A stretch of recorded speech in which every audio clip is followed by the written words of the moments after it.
Hey guys, Infidel1258 here.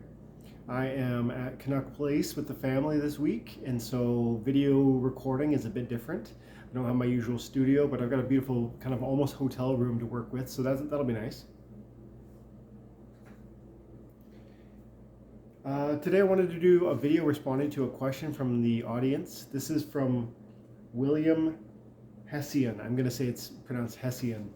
And he had a comment talking in answer to one of my recent videos where I was asking about whether it's better to buy cheap land or consecutive land that might be more expensive.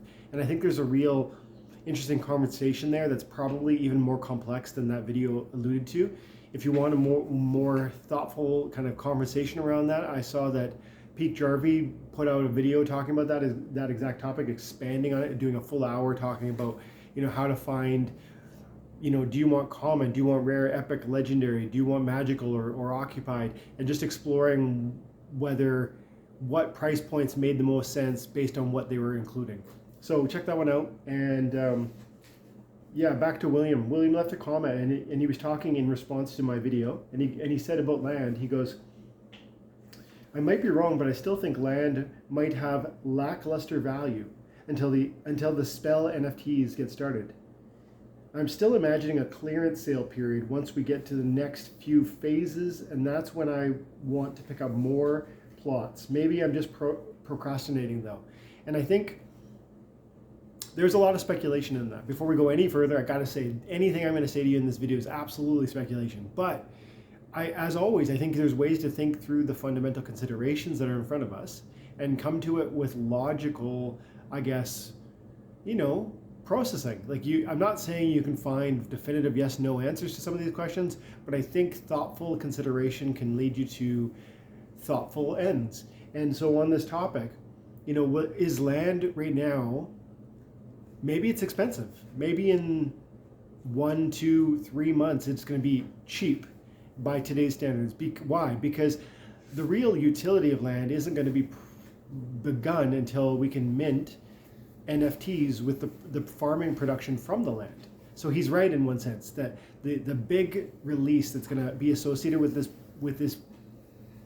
dimension of Splinterlands is going to be when we can actually create items and spells. And so when does that happen? Well, when we can actually farm land. When does that happen? Many months from now, actually. It's probably between 3 and 6 months from now. And so it's probably closer to 6 months from now. And so I definitely agree that that's the major, let's say the crux or the cornerstone of the utility that comes out of land. And therefore it's a major contributor to the ultimate value and the price of the plots of land that we're buying and selling now. Therefore, his conclusion that until that releases, the prices should decline is on one level very believable. But I want to push back now, and I want to say, okay, that's so important. You're raising an amazingly important fundamental consideration, and you need to hold on to that, but then also consider the other angles that you can. And one of the angles that we can consider is the impact that will stem from Land 1.5 launching, where we receive the opportunity to stake our cards into it. And that is 12 weeks away, through end of quarter two. So quarter two would go until, let's see, April, May, June, like June-ish. And I think I might be mistaken about this, but that possibly is the time frame when we start receiving the items and spells out of the land. But I actually don't think so. I think that's later still. But regardless, the point is, when the card staking is the next big hurdle that I'm looking to, the next big moment in this release. And what will that do? Well, we talked about it. It's going to soak up a lot of the cards that are in this game. It's going to take away a lot of the rental market because they're going to be put to work on land. It's going to take away a lot of the cheap cards that are on the sale market because they're going to be put onto land. Right now we have about 90,000 plots of land that have been opened and surveyed. Those are almost certainly going to be activated with cards, at least most of those. And I would argue that now, as of today, which is Tuesday, they're going to start activating SPS is only being farmed from the plots of land that have been surveyed. You're going to see more plots being surveyed. And so the number of plots being surveyed will grow closer to 150,000, and ultimately the number of plots being farmed when cards can be staked into it will be most of those surveyed plots. Not all, it will never be all, but most. And so how is that related to the conversation around, because his point is, look, the items and spells are the real thing. Let's be excited for that moment. Let's plan and invest in anticipation of that moment. Yes, but I'm saying when this next stage where we can actually put the cards onto the land, it's going to trigger something unique where you're going to see a ton of demand soaking up the card supply, and that's going to spark a degree of FOMO that I think we haven't seen in a long time. I'm saying 2+ years, like before this channel blew up, before you guys started following me on this journey and seeing what we've, how we've grown from literally 60 followers and subs on the channel to maybe 6,500 or just under, something like that. So that happened in part because the SPS airdrop, and in part because there was no more reward cards and no more packs on the market, which drove card demand, which drove cards prices spiking. So lack of supply and at the same time increased demand drove card prices to spike. And I'm describing to you a moment in time that is foreseeable, that's just weeks away, where we're going to see a lack of supply and increased demand from the player base. Okay, so why a lack of supply? Well, we just said there's already 9,000 plots surveyed. They're going to want cards on those plots. I bet another 30, 40,000, if not 50,000 more get surveyed because SPS is being given out to those who have surveyed. And then when cards can stake into it, I bet they do because more rewards. And so that's your increased demand. And then that's the reduced supply side of the equation, because you're using those cards in other ways. And then the increased demand side of the equation is when we start seeing the card market absolutely decimated, the supply available on Peak Monsters, for instance, just going from tens of thousands of units of BCX per card to dozens of BCX being left available you'll see that the prices have gone up dramatically for any of the cards you're used to. And I think you're already seeing this. I've seen gold foil legendaries that are going up from the Chaos Legion packs, man. I saw Zyvax Vool, I think I'm saying that right. That dragon archer card that is close range and has recharge, and most people think it's not very powerful. It's gone up, I think, double. And it's like probably arguably one of the least desirable cards from that release. Or some of the gold foil reward cards, the reward cards that just finished circulation, maybe the most prominent of which is, what's his name? The hippopotamus with the True Strike and the Bloodlust from the Life Splitter. I forget his name right now, but you know who I'm talking about. That card was $15 for a gold foil before it stopped being released. And now, earlier today, I saw it at 60 or 70, or even, I think the low buy, I think the high bid was like $65 per, and I think the low buy, meaning the cheapest card that was listed for 1BCX was $80-something, from $15 to $80, or from $15 to $60 if you want to look at the bid pricing. What does this all mean? Again, prices spike when the supply dynamics change, and we have this huge thing happening that's going to soak up those cards, meaning the supply dynamics are changing. And so when I look back at William's comment and he says, I feel as though the real moment in time for land is waiting for that time when land actually produces something of note. And I'm saying items and spells are only part of what land produces. I'm saying the main thing that land has got going for it right now, like in the almost the tangible future, like the very near future, is going to be the impact it has on cards, not on items and spells, which is super important. I'm not saying he's wrong about that being an important consideration. I'm saying that's not the consideration for today. The consideration for today is thinking through the impact on cards. And there's a direct connection then to the player base. Why? Because as you see card prices go from $15 to $80, you start to see more social media content around the explosion in prices on these assets. And I think that's one example, that one card from that Life Splinter, that hippopotamus. But man, Jared Scar's his name, but man, there's so many more. I've told you this before, but my reward cards have gone from roughly 4,000 US dollars to 15, 16,000 US dollars in the last couple months.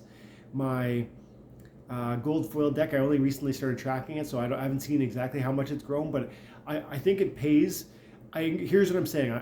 Check your deck values. Look at it from gold foils, then look at it from rewards, look at it from Chaos Legion, look at it from whatever decks you've collected so far, and just journal where those numbers are, because I think you're going to watch those rise dramatically, and then out of that, you're going to see increased Facebook, YouTube, Twitter posts sharing the explosion in prices because people are excited, and that's going to drive new interest. That's going to drive new excitement. I'm saying that out of not just a prediction that's a gut feeling, but I'm saying that out of a historical reference. Looking back 2 years ago when this channel started, one of the things that got it going was the fact that people were so excited about what was happening with the SPS airdrop, like I said, but also with card prices. And that was a moment in time where there was a lack of cards available. There was no reward cards being issued. There was no Chaos Legion packs on the market. There was no Untamed. There was no packs at all on the market. And there was no reward cards. And so there was lack of liquidity, and which drew prices up and caused increased excitement and therefore increased demand. Lack of supply, increased demand. And I'm telling you, there's a moment in time, probably within the weeks from now, where this recipe can be repeated. That's the exciting opportunity I'm seeing. So I'm not saying William's wrong, but I just really want to kind of draw our attention closer and say there's a short-term opportunity here, I think. But I don't just want to say that this is not, hey, let's FOMO into cards, let's buy a bunch of cards and get excited because this is coming for sure. I'm saying this opportunity seems like a probable reality to me, and I think it looks like increased card prices, increased rental profits, reduced cards on the market, increased players signing up for the game because of the increased prices and the excitement around the economy. But even if that's not the exact way it plays out, I see this as a cool opportunity and as probably better than 50% chance of happening in the next 3-4 months when we can actually stake our cards into the land, when that happens, at the end of Q2 allegedly, when that happens. But even if that doesn't happen, see the confidence I come to this with. It's not based on just speculation or even just historical considerations like I just gave you, the example of. It's brought on historical considerations, I think fundamental analysis, and then ultimately also the expectation that William's point, which is more long-term than my point, is also true. So it's like there's going to be a card supply demand crunch because of what land is going to demand of us. And I expect that to be exciting and powerful for the appreciation of our assets in this game. But then even if that doesn't prove to be as impactful as I'm saying and predicting and imagining it's going to be, I also see that very near future, just beyond that, the reality that these land plots are going to generate NFTs, they're going to generate items and spells, they're going to generate SPS from, and what's the points that are associated with the Praetoria secret. And so there's actually this short-term opportunity that I'm really excited about, and I think I'm feeling William maybe overlooking, but I'm also seeing this long-term opportunity that makes me feel even more secure in the investment of land, in the investment of assets in this game. So if the question is, should I wait to buy my plots of land? I don't really know the answer to that, but I do feel I'm happy to hold my land because I think we're going to see a ton of excitement coming out of what this card staking does. And simultaneously, you might say, well, maybe, Dwayne, you're kind of almost arguing maybe I should just hold cards, not the plots of land. Maybe, but the cool thing about land now is, as of today, we're getting, I think it's 2.3 or 2.4 SPS per plot of land that's surveyed. And so it's literally producing SPS every day for just holding it. And so I feel like it's like a perfect storm of actual, I guess, bullishness. So it's like, one, I'm happy to hold the plot of land because it's giving me SPS. It's only worth 3 cents, you might think, but no, I don't consider it 3 cents. In a year or two, I consider that 50 cents, $1 each. And if you're talking And then you've also got the card consideration and what that's going to do to drive new interest in our game, because it's going to spike prices and asset valuations and overall deck valuations. So, and then ultimately, he's right, the NFTs, the items and spells, are going to be this cool new thing that people are going to be really excited about. And maybe there's going to be some buy opportunities on land. Maybe there is a moment where you can find the bottom between now and this future I'm painting for you. But I just feel as though I'd rather not call the bottom and be on board the train when it leaves the station than try and call the bottom and miss the deep part. You know what I mean? Like, I want to be on the train when this thing moves, because I think there really is a massive bull market coming for Splinterlands for all the reasons I talked about: supply demand crunch, new excitement from players, lack of supply from the cards, but also total inability to provide land to everybody. Commons at $60 to me just seem absolutely, totally reasonable. And when you add into that, you can get a $10, building in a box, or a $10, what do they call, temporary totems, with the purchase of that thing. You're actually talking about like a $60 plot becomes a $40 plot. And so I'm buying them when I can. But more than that, I think I'm not selling any of the things that I want to, because I just feel I'm seeing it already. The card prices are spiking. The DEC has been returning the peg. SPS seems to be holding like fast and fighting for 3 cents. There's so much good going on here, and I'm just super excited.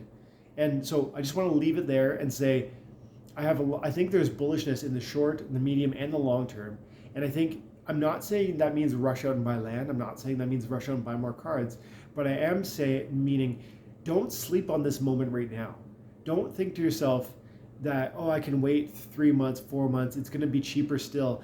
If you don't have a bite yet, if you don't have a bit of whatever you want access to in your bag or your portfolio already, be aware that you might miss the train altogether. That doesn't mean go ape in. It just means be thoughtful about your entry points. Dollar cost average in, dollar cost average out is always a safer bet than trying to find a bottom or sell the top. And I think that's just prudent advice, no matter whether you're in Splinterlands or a stocks and bonds for that matter. But I'm going to leave it there, and I want to say special thanks to William for that comment that turned it into this video. I'm going to give you a raffle ticket associated with this video for a free opportunity to win a free plot of land. And before I go, guys, a couple things. If you're interested in being part of the membership on the channel, getting access to our weekly live events, and having an opportunity to win more raffle tickets for those free plot of lands, check out the link in the membership page. But also, if you want to support the channel without sort of any personal extra cost to yourself, check out the Amazon links and affiliate links in the description. Shopping on Amazon through those links actually helps me without costing you anything. I'm going to leave it there. Thanks a lot. Have an amazing day. God bless.